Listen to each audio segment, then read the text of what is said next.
Alrighty guys, in this video I am going to walk you through Module 6.05, the storyboard template. So if you scroll on down to Module 6 and we look at our project for Lesson 5, it's going to show you the grading rubric on how I'm going to go in and score your assignment, and then it gives you the directions. Inside of these directions, there are going to be a three-step process. So on step 1, you're going to go in and choose the topic in which you want to write about. You only have to choose one of these topics. Do not write about all three because I'm only going to grade one. So the first topic is a personal blog. So maybe you love to cook, or you're obsessed with sports. Maybe you're a trendy fashionista. You're going to choose whatever interests you, and you're going to tell your audience about that. You're also going to tell it from your point of view, and you're going to tell the three best things about that. So if you love to cook, it can be that you're saving money from not having to go out and eat. If you're obsessed with sports, it could be that you're constantly watching ESPN, and maybe one day it's going to help you be a sports broadcaster, etc. The second topic is a social cause. So maybe you want to talk about animal rights, bullying, texting and driving, having a sober spring break, etc. Anything that is important to you, you're more than welcome to talk about as long as it's school appropriate. And you're going to try to persuade others to help you as well.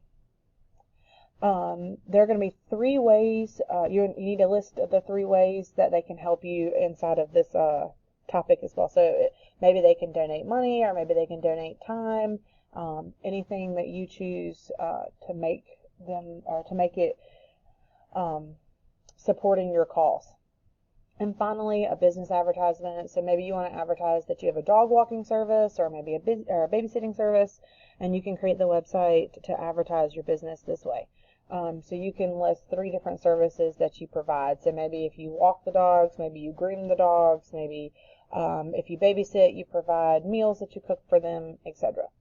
So once you have the idea that you're wanting to create your storyboard about, so remember guys, when we talked about storyboards, you're not actually physically going to be creating the website, you're just going to tell me how it's basically going to look.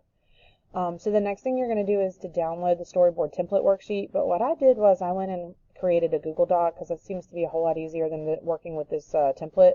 And then you're going to complete each item on that Google Doc, and then we're going to save it as your last name, first name, and then the Module 6 Lesson 5. And then go in and submit in that project area. So the Google form that I created for you is going to be listed on the Buzz landing page.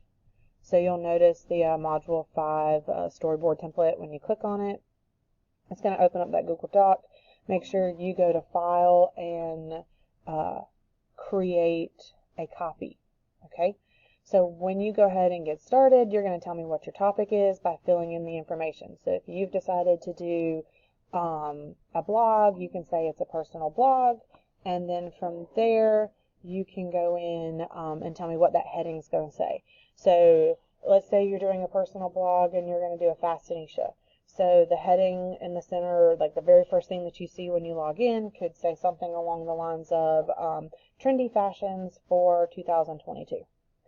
And then the purpose of writing it is going to be, well, one, for the grade, but two, you can say you're wanting to keep people updated with trendy fashions that are happening every year, and that things are coming and going, and you just want to make sure people are updated with the latest trends.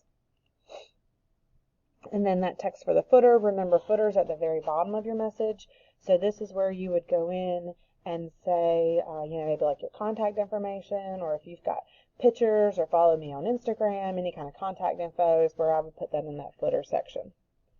And then your navigation bar. So when you have, when you go to these different websites and you want to navigate throughout the web page, you would tell me what kind of options that you may have. And this could be like your three causes or your three reasons. It could be your navigational bar titles. And then going down, you would have the text for the body. So this is what you're going to put inside of the message. So we know the header is going to say, new and trendy looks for spring of 2022. And then this is where you could talk about those looks. Or you could talk about, if you did a dog walking service, you could talk about all of the people that have hired you, and how you have so many references, and how you have all these credible sources for people to hire you. Next down, you'll see your audience area. So who do you think is going to be looking at your website? So you can say, you know, if you're doing the dog walking service, it could be people who own a dog. It could be any age of people who own dogs. Or maybe it could be if you're doing the fashionista, you're trying to reach high school female students. So you would say high school female students. Next, you need to have at least 2 images that you're putting into your website. You can copy and paste them into here, or you can tell me about them, either one. You're going to tell me about that page design. So we're going to look at the size and the alignment for each of your texts. So your heading is typically the largest item on the screen. So you would say, you know, maybe in like a size 32 font, it's going to be bold, it's going to be centered, it's going to be in bright red colors, etc. And then the body of your message may be in, you know, white, and it's going to be maybe in a size 18 font, so it's not as big. It's going to be centered in the site because it's very appealing, etc. And then if you're going to have any lists in your footer, what size and alignment would you use for them too? So we know like the footer would be the smallest thing because it's not as important. So it may be like a size 12 font. There's really no wrong answer as long as you put an answer. All right, so if you're going to have images on there, make sure you tell me if they're going to be centered, if you're going to put them on the left or the right, or you're going to put any kind of background behind them, etc. And then finally, we're going to look at that color theory, which remember we looked at before spring break. So you're going to tell me what color the background is going to be for your site and what color your texts are going to be. And then finally, you're going to just decide or describe, why you chose those colors based on the color theory that we looked at in a previous lesson. So if you have any questions, let me know, and I'll be happy to help.